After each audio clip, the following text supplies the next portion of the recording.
Imagine une personne qui, sur le papier, a tout pour être heureuse. Un bon travail, une belle maison, une famille aimante, des amis fidèles. Elle a coché toutes les cases que la société lui a présentées comme étant la recette du bonheur. Et pourtant, chaque soir, quand elle se retrouve seule, un silence lourd l'entoure. Un vide qu'elle n'arrive pas à expliquer. Comme si, malgré tout ce qu'elle possédait, quelque chose d'essentiel lui échappait. Maintenant, imagine une autre personne. Elle ne roule pas sur l'or. Elle n'a pas une vie parfaite. Mais chaque matin, elle se réveille avec une énergie contagieuse. Elle sourit sincèrement. Elle profite de chaque instant, et surtout, elle ressent une paix intérieure que rien ne semble briser. Quelle est la différence entre ces deux personnes? Si l'argent, la réussite ou les circonstances extérieures faisaient réellement le bonheur, alors la première personne devrait être comblée, et la deuxième insatisfaite. Mais ce n'est pas le cas. Pourquoi? Parce que le bonheur n'est pas une destination, ni une liste de choses à cocher. C'est un état d'esprit. Dans cette vidéo, je vais te montrer pourquoi la plupart des gens cherchent le bonheur au mauvais endroit, et comment toi tu peux enfin accéder à un bonheur réel et durable. Tu vas découvrir 5 principes puissants, validés par la science, la philosophie stoïcienne et l'expérience de ceux qui ont réellement trouvé la clé du bonheur. Et une chose est sûre, à la fin de cette vidéo, tu ne verras plus jamais le bonheur de la même manière. La plupart des gens passent leur vie à courir après une illusion. Le bonheur ne dépend pas de tes circonstances, mais de ta perception. Il existe des habitudes simples mais puissantes qui peuvent transformer ta manière de vivre. Peu importe où tu en es aujourd'hui. Mais avant de voir comment atteindre ce bonheur, il faut d'abord comprendre pourquoi nous nous sentons si souvent malheureux, et pourquoi tant de personnes échouent à être heureuses. Trop souvent, on pense que le bonheur viendra plus tard. Je serai heureux quand? J'aurai plus d'argent. Je serai en couple. J'aurai atteint mon objectif de vie. On nous a conditionnés à penser que le bonheur est toujours quelque part dans le futur. Comme une récompense qu'on obtiendra plus tard, après avoir coché toutes les cases de la réussite. Mais le problème, c'est que chaque fois qu'on atteint un objectif, un nouveau manque apparaît. Tu as déjà vécu ça? Tu obtiens ce que tu voulais, mais très vite, ton esprit trouve autre chose à désirer. Un nouvel objectif. Une nouvelle attente. Et le bonheur, encore une fois, est repoussé à plus tard. On vit dans l'illusion d'un bonheur futur, mais cet état d'attente permanente nous prive du vrai bonheur, qui ne peut exister que dans l'instant présent. Comprendre que le bonheur n'est pas un point d'arrivée, c'est une manière de marcher sur le chemin. Si tu n'es pas heureux aujourd'hui, il y a de fortes chances que tu ne le sois pas plus demain, même avec tout ce que tu désires. Notre cerveau est un détecteur de menaces. Son job, depuis l'époque où nos ancêtres vivaient dans la nature sauvage, c'était de repérer les dangers pour assurer notre survie. Ce mécanisme fonctionne encore aujourd'hui, sauf qu'on ne vit plus dans une jungle remplie de prédateurs. Tu peux avoir une journée incroyable, mais ton cerveau retiendra juste la critique qu'on t'a faite. Tu peux avoir réussi 9 choses sur 10, mais ton esprit restera fixé sur celle qui a échoué. C'est ce qu'on appelle le biais de négativité, notre esprit repère d'abord les problèmes, avant de voir les belles choses. Conséquence?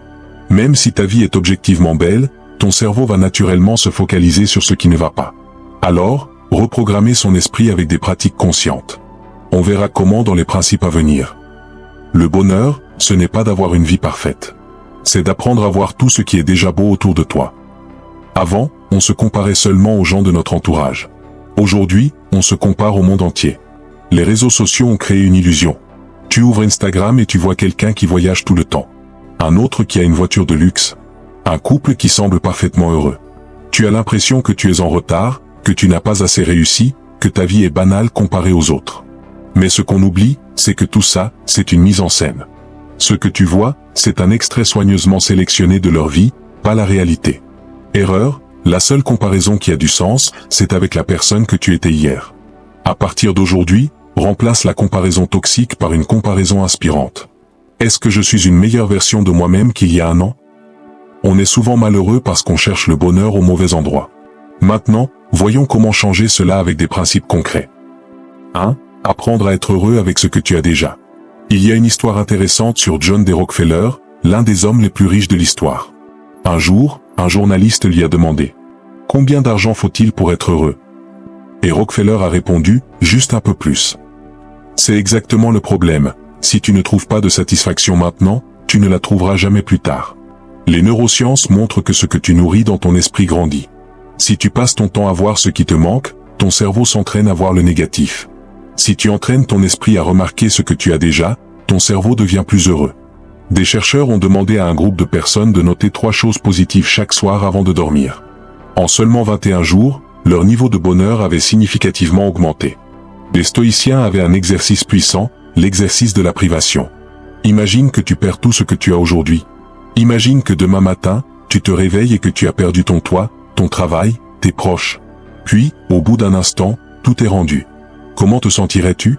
Probablement incroyablement reconnaissant. Sénèque disait, ne perds jamais de vue la beauté de ce que tu possèdes aujourd'hui, car un jour, tu pourrais en être privé. Chaque soir, avant de dormir, note 3 choses positives de ta journée. Ça peut être une victoire, un bon moment, un sourire, même quelque chose de banal. Pourquoi ça marche? Parce que ton cerveau commence à chercher le positif naturellement. Et plus tu vois le positif, plus tu deviens heureux. Le bonheur, ce n'est pas avoir plus. C'est voir plus. 2. Définir ce qui est vraiment important pour toi. Un jour, un homme se réveille avec une boule au ventre. Sa vie semble parfaite. Un bon travail, un salaire confortable, une maison bien décorée. Pourtant, il se sent vide. Il ne comprend pas pourquoi. Il en parle à un ami qui lui pose une question simple. Si demain tu gagnais 10 millions d'euros, qu'est-ce que tu changerais dans ta vie? L'homme réfléchit un instant et répond. Je voyagerai plus. Je passerai plus de temps avec mes proches. J'arrêterai ce travail qui me fatigue et je me consacrerai à ce qui me passionne. L'ami sourit et dit. Alors pourquoi est-ce que tu attends d'avoir 10 millions pour le faire? Silence. C'est à ce moment-là que l'homme réalise, il vit une vie qu'il n'a jamais vraiment choisie. La plupart des gens ne savent même pas ce qui les rend réellement heureux. Ils suivent le chemin tracé par la société, leurs parents, ou leurs amis, sans jamais se demander si c'est vraiment ce qu'ils veulent. Les stoïciens avaient une règle simple, connais-toi toi-même. Si tu ne définis pas ce qui est important pour toi, tu passeras ta vie à poursuivre ce qui ne l'est pas. Alors, trouve ce qui te rend profondément heureux. Prends une feuille de papier et note 3 choses qui te rendent vraiment heureux. Pas ce que les autres pensent être important, mais ce qui te donne un sentiment de plénitude. Regarde ta vie actuelle et pose-toi cette question. À quel point mes journées sont-elles alignées avec ces 3 choses? Élimine progressivement ce qui ne te sert pas. Tout ce qui ne contribue pas à ton vrai bonheur est une distraction.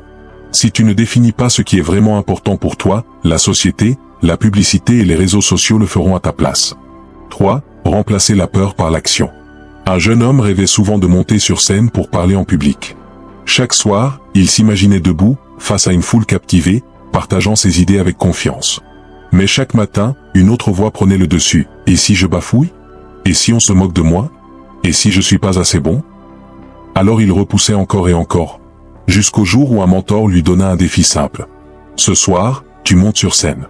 Pas demain, pas la semaine prochaine. Ce soir. Le jeune homme était terrifié, mais il savait qu'il ne pouvait plus fuir. Ce soir-là, il monta sur scène. Sa voix tremblait, son cœur battait à tout rompre. Mais il parla. Et à la fin, il réalisa quelque chose, ce n'était pas parfait, mais il avait survécu. Et surtout, il avait commencé. Pourquoi avons-nous peur d'agir? La peur d'échouer, d'être jugé ou de sortir de sa zone de confort nous enferme. Mais le problème, ce n'est pas la peur elle-même, c'est l'inaction. On attend d'être prêt. Mais personne ne l'est jamais complètement. L'action crée la préparation, pas l'inverse. On surestime le risque. Ce qui nous semble insurmontable aujourd'hui sera un simple souvenir demain. On oublie que la peur est un signal, pas une barrière. Les stoïciens nous rappellent que la peur est une pensée, pas une réalité. C'est en traversant nos peurs qu'on découvre notre véritable force. La peur ne disparaît pas avec le temps. Elle disparaît avec l'action. Chaque petit pas brise la paralysie et te rapproche de la personne que tu veux devenir. 4. Protéger ton esprit des influences négatives. Il y avait un homme qui, chaque matin, commençait sa journée avec les nouvelles. Il défilait sur les réseaux sociaux, lisait des débats enflammés, absorbait les scandales, les polémiques, les mauvaises nouvelles du monde entier. Résultat, il se sentait constamment fatigué, stressé, en colère. Pourtant, il ne comprenait pas pourquoi. Un jour, il rencontra un vieil ami, toujours serein et optimiste. Intrigué, il lui demanda son secret. « C'est simple, répondit l'ami.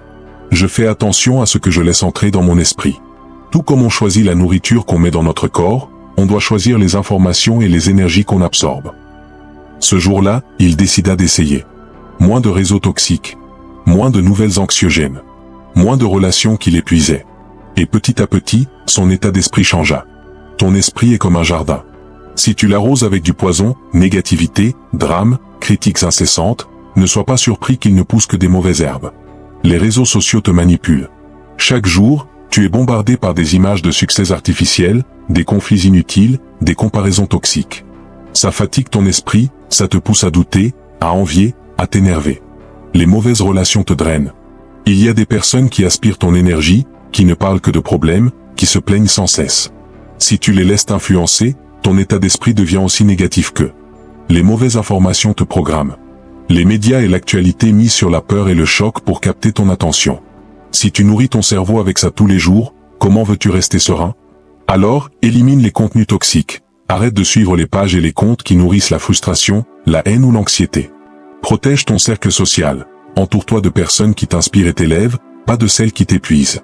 Consomme du positif. Remplace les débats stériles par des livres enrichissants, des podcasts inspirants, des moments de silence. Si tu veux un esprit plus serein, plus heureux, plus fort, commence par choisir ce à quoi tu l'exposes. Protège ton mental comme un trésor. 5. Vivre dans l'instant présent. La plupart des souffrances ne viennent ni du présent, ni de ce qui se passe réellement dans ta vie, mais de ton esprit qui vagabonde entre le passé et le futur. Tu repenses aux erreurs d'hier. Tu t'inquiètes pour demain. Tu es là, mais ton esprit est ailleurs. Et pendant ce temps, le moment présent t'échappe. Le vrai bonheur ne se trouve pas dans les regrets d'hier ni dans les attentes de demain. Il est ici et maintenant. Le passé est figé. Peu importe combien tu le revis dans ta tête, tu ne peux rien y changer. Le futur est incertain. Toutes les peurs et scénarios catastrophes que tu imagines n'existent que dans ton esprit. Le présent est la seule réalité. Si tu veux être heureux, tu dois apprendre à réellement vivre ce que tu es en train de vivre. Déconnecte-toi des distractions. Ton téléphone, les notifications, les pensées envahissantes. Mets-les en pause et regarde ce qui est devant toi. Prends conscience de ton corps et de ton environnement. Écoute les sons autour de toi. Sens ta respiration. Ressens l'air sur ta peau. Reviens ici et maintenant. Utilise la technique du « et maintenant ». Chaque fois que ton esprit dérive, ramène-toi au présent avec cette question simple. Qu'est-ce qui se passe ici et maintenant? Il ne faut pas attendre un événement spécial pour être heureux. Tout ce dont tu as besoin est sous tes yeux, à cet instant précis. Alors, qu'est-ce que tu peux apprécier maintenant, tout de suite? Dis-le moi en commentaire, je suis curieux de te lire. Le bonheur n'est pas un objectif à atteindre, ni une récompense qui viendra plus tard. Il est une manière d'être, une façon de voir le monde et d'interagir avec lui.